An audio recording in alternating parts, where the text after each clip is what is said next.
نحمدہ و نصلی علی رسولہ الکریم بسم اللہ الرحمن الرحیم الحمدللہ خالق السماوات والارضین والصلاة والسلام علی سیدنا محمد وعلی آلہ واصحابہ واہل بیتہ اجمعین۔ معزز خواتین و حضرات، میں نے اس سے قبل اپنی ایک ویڈیو میں عرض کیا تھا کہ انصاف کی فراہمی دین اسلام کا ترہ امتیاز ہے۔ حضرت عمر فاروق کے زمانہ کا عدل فاروقی ہو یا شہنشاہ جہانگیر کے دور کا عدل جہانگیری، اپنی مثال آپ ہیں۔ ان کے علاوہ بھی بہت سے مسلمان سلاطین ایسے گزرے ہیں کہ جن کے انصاف کی تمثیل ملنا مشکل ہے۔ جن لوگوں کو انصاف کی قدر و قیمت کا پتہ ہے، ان لوگوں میں سے ایک شخص کی ایک کہانی میں اپنی آج کی ویڈیو میں پیش کر رہا ہوں۔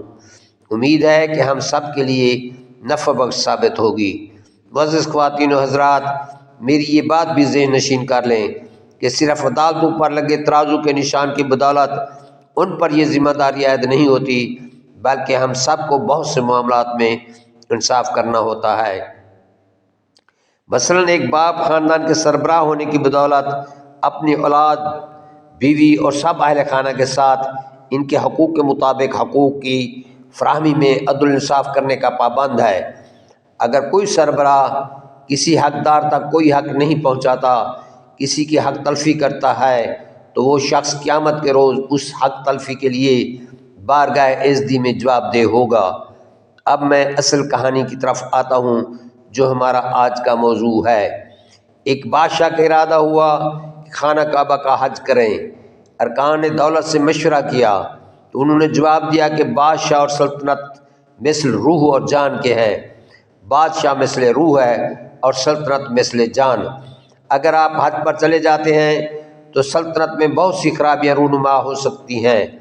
ہمارا تو مشورہ یہی ہوگا کہ آپ حج پر نہ جائیں، کیونکہ حج کے سفر جتنا عرصہ آپ کی غیر حاضری امور سلطنت میں کئی رکھنے پڑنے کا سبب بن سکتی ہے۔ بادشاہ نے کہا، پھر یہ ثواب حج کیسے حاصل ہو سکتا ہے؟ اراکین دولت میں سے کسی ایک نے بتایا کہ ولایت میں ایک درویش رہتا ہے جو 60 حج ادا کر چکا ہے اور اس وقت گوشہ تنہائی میں بیٹھا ہے۔ ممکن ہے ایک حج کا ثواب آپ کے ہاتھ فروخت کر دے۔ بادشاہ فقیر کی خدمت میں گیا اور کہا کہ میرا ارادہ حج کا ہے، مگر ارکان دولت خرابی مملکت کے خیال سے منع کرتے ہیں۔ کیا ایک حج کا ثواب میرے ہاتھ فروخت کر سکتے ہو؟ فقیر نے کہا، میں سب حجوں کا ثواب فروخت کرتا ہوں۔ بادشاہ نے کہا، ہر حج کی کیا قیمت لوگے؟ کہا، ہر حج کے لیے جو قدم میں نے اٹھایا ہے تمام دنیا کی قیمت کے برابر ہے۔ بادشاہ نے کہا، میرے قبضہ میں تو دنیا کا تھوڑا سا ملک ہے اور آپ ایک قدم کی اتنی قیمت مانگتے ہیں، تو پھر کیسے معاملہ ہو سکتا ہے؟ درویش نے کہا، اے بادشاہ، میری تمام حجوں کی قیمت آپ کے نزدیک بہت آسان ہے۔ بادشاہ نے کہا، وہ کس طرح؟ درویش نے کہا، بادشاہ سلامت، اپنی گزشتہ زندگی پر نظر دوڑائیے۔ ماضی کا ایک ایک لمحہ بھی انسان کو یاد آ جاتا ہے۔ آپ نے جب سے تخت شاہی سنبھالا ہے، آپ کے پاس لا تعداد لوگ انصاف کی بھیک مانگنے آئے ہوں گے۔ ان میں بہت سے مظلوم بھی ہوں گے جو کسی ظالم کے ہاتھوں ظلم سے ستائے آپ کے دربار میں انصاف طلب کرنے والے ہوں گے۔ آپ ان تمام واقعات کو یاد کریں اور جہاں آپ کو یقین آ جائے کہ آپ نے کسی مظلوم کی داد رسی کی تھی، تو آپ مجھے محض اس گھڑی کا ثواب دے دیجئے۔ میں اس لمحہ یا گھڑی کے عوض اپنے 60 نفلی حجوں کا ثواب دینے کو تیار ہوں۔ معزز خواتین و حضرات، آپ اس بات سے اندازہ لگا سکتے ہیں کہ کسی مظلوم شخص کی کسی ظالم شخص سے داد رسی کتنی گراں قدر سعادت ہے۔ ایک درویش ایک گھڑی یا لمحہ انصاف کے عوض 60 نفلی حج کا ثواب بھی دینے پر تیار ہے۔ معلوم ہوا کہ بادشاہ وقت ہو یا قاضی، ان کے لیے عدل کرنا نفلی عبادت سے بہتر ہے۔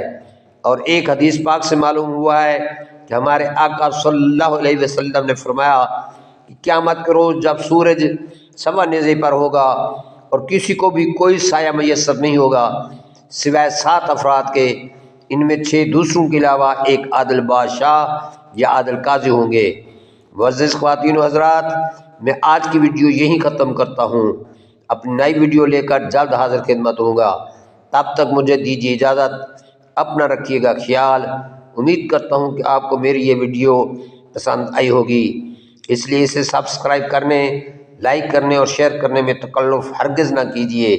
اللہ ہم سب کا حامی و ناصر ہو۔ والسلام۔